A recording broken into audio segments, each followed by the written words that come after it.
hoje. Nós estamos, então, fazendo a catequese sobre a Igreja. E o tema de hoje, a Igreja Una, Santa, Católica e Apostólica. Essas chamadas as notas da Igreja, ou características que nos manifestam a Igreja fundada por Jesus Cristo. Como é que eu sei qual é a Igreja que Jesus Cristo fundou? É só você procurar saber se essa Igreja ela tem unidade, santidade, catolicidade, ou seja, universalidade, e se ela é apostólica, se ela vem dos apóstolos. Isso é chamado de nota. A palavra nota vem de notus, em latim, quer dizer conhecido. Nota é aquilo que manifesta alguma coisa. Por exemplo, o aluno faz uma prova. Conforme a quantidade de acertos que ele tem, o professor vai expressar com uma nota. Vai dar uma nota que é um número que simboliza a quantidade de acertos. Se acertou tudo, leva 10. Mais ou menos ali 7, 6, muito pouco, 1, 2, nada, 0. Então o número é a nota que está manifestando a quantidade de acertos. Então as 4 notas da Igreja são essas características que manifestam qual é a Igreja verdadeira de Jesus Cristo. Primeiro, a Igreja ela é una. Por quê?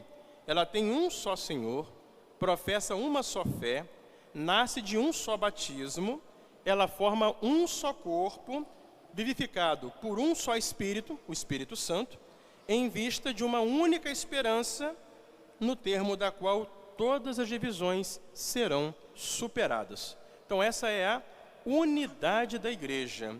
Ela é fundada por um só Senhor. Nosso Senhor é que fundou a Igreja. A fé da Igreja é uma só.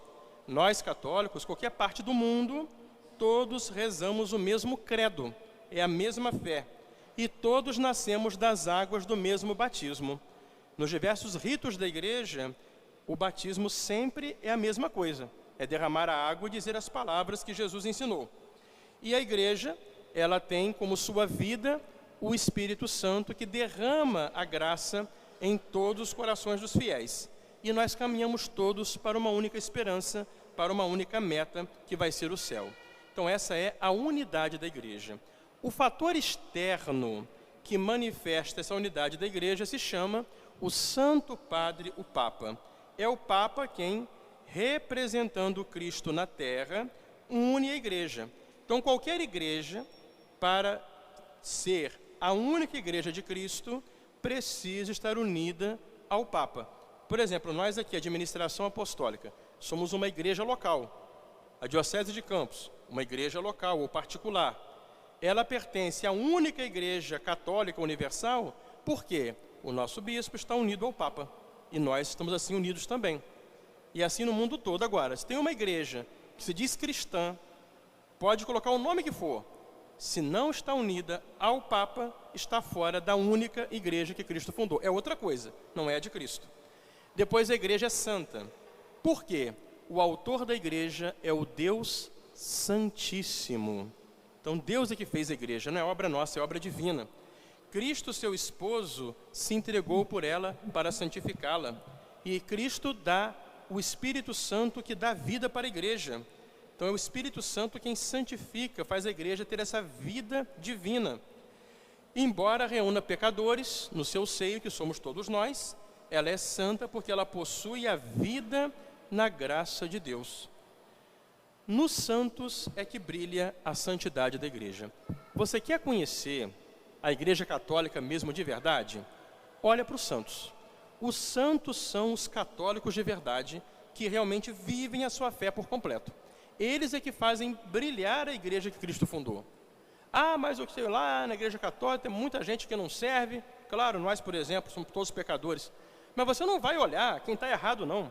Quem está errado é um mau católico. Ele não é exemplo para ninguém, não. Igual, por exemplo, chega um estrangeiro aqui no Brasil, vem aqui a Campos. Eu quero mostrar para esse estrangeiro o povo de Campos, para ele conhecer. Eu vou levar onde? No presídio? Claro que não. Presídio é quem deu errado. Eu vou levar para pessoas boas, pessoas de bem, gente trabalhadora. Esse é o povo verdadeiro de Campos. A mesma coisa, na igreja eu vou olhar os santos. Eles são quem mostra o que a Igreja Católica é de verdade. E os pecadores, que somos nós, estamos batalhando para chegar lá. Agora, Nossa Senhora é que é o exemplo maior. porque em Maria a igreja é totalmente santa. Nossa Senhora no céu, já gloriosa, de corpo e alma no céu, ela já atingiu aquilo que a igreja só vai atingir no final do mundo, que é ser totalmente santa na glória. Depois a igreja, ela é católica. A palavra católico quer dizer em grego universal. Ou seja, a igreja anuncia a totalidade da fé e tem à sua disposição e administra a plenitude dos meios de salvação. Ou seja, a fé verdadeira que Jesus ensinou, ela está toda somente na Igreja Católica. Outras denominações cristãs, elas aceitam algumas verdades da fé e, infelizmente, se separaram da Igreja de Cristo porque escolheram o que queriam aceitar e o que queriam descartar. Isso chama-se heresia. A palavra heresia quer dizer escolha em grego. Aquele que escolhe o que quer aceitar e descarta o resto. Então, eles têm algumas verdades, não têm todas. Como também os meios de santificação só estão na igreja, que tem os 7 sacramentos e todos os meios de santificação que Jesus deixou. Por exemplo, fora da igreja, até eles têm a Bíblia lá. Tem o batismo, tem a Bíblia, mas não tem confissão, não tem Eucaristia, por exemplo. Não tem devoção a Nossa Senhora. Está faltando muita coisa. Então, só a Igreja de Cristo tem toda a fé completa e tem todos os meios de salvação.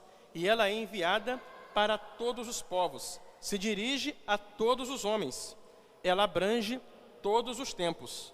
Ela é, portanto, missionária. Jesus enviou a igreja para partir e anunciar o seu evangelho a todos os povos. Então, ela é católica, ela é universal. E ela é, por último, apostólica. A quarta característica é essa. Está edificada sobre alicerces duradouros, que são os 12 apóstolos do Cordeiro. No Evangelho nós vemos que Jesus, no meio dos discípulos, separou 12 apóstolos, colocando como chefe deles o apóstolo Pedro, e sobre esses apóstolos ele construiu a igreja. Por isso a igreja ela é indestrutível. É bom saber disso, hein? O pessoal pode perseguir, pode matar católico, como eles matam muito aí, podem fazer o que for, mas a igreja, ela nunca vai ser destruída. Por quê? Jesus garantiu isso. As portas do inferno não prevalecerão contra ela. Eu estarei convosco todos os dias, até o fim do mundo. Então a igreja, ela vai durar até o fim, mesmo que num momento haja poucos católicos, não importa. Ela não vai acabar, porque Jesus prometeu e a palavra dele não falha. Ela é infalivelmente unida na verdade e mantida na verdade. A igreja, no seu magistério, ela não pode errar. O magistério da igreja é infalível. Por quê? Porque é Cristo quem governa a igreja por meio de Pedro e dos apóstolos, presentes nos seus sucessores, que são o Papa e os bispos. Então, são os bispos unidos ao Papa, como sucessores dos apóstolos, que são a continuação de Jesus conduzindo a igreja na terra. Isso é que nos dá a garantia de que a igreja não vai nem acabar e nem vai falhar na sua doutrina. Portanto, a única igreja de Cristo é aquela que nós professamos no credo como una, santa, católica e apostólica. E também a gente fala que a igreja é romana, não é? Por que a igreja é romana? É porque São Pedro, o primeiro Papa, colocou a sede da igreja na cidade de Roma. Também se diz isso aí, a romanidade. Mas são as 4 principais características. A igreja que Jesus fez, ela é una, ela é santa, ela é católica, ela é apostólica. Qualquer igreja que você vê que não tiver as 4 características, não é de Jesus Cristo. E nós sabemos que só uma igreja tem as 4 características, que somos nós. Qual é o nosso nome? O nosso nome, sabe qual que é? É igreja. Ponto final, só isso. Como Jesus falou, tu és Pedro, sobre esta pedra eu vou construir a minha igreja. Ponto. Só nós somos a igreja. O pessoal pegou nosso nome para outras coisas aí, mas nós somos a igreja. Só que como a igreja se espalhou pelo mundo todo, lá na antiguidade, logo deram esse nome, né? O apelido ficou dessa característica muito marcante, dela ser universal. Então ficou chamada de católica, mas ela é a igreja de Cristo, que é una, santa, católica e apostólica. Meus irmãos, fiquemos todos de pé. Vamos cantar o hino inicial da Santa Missa.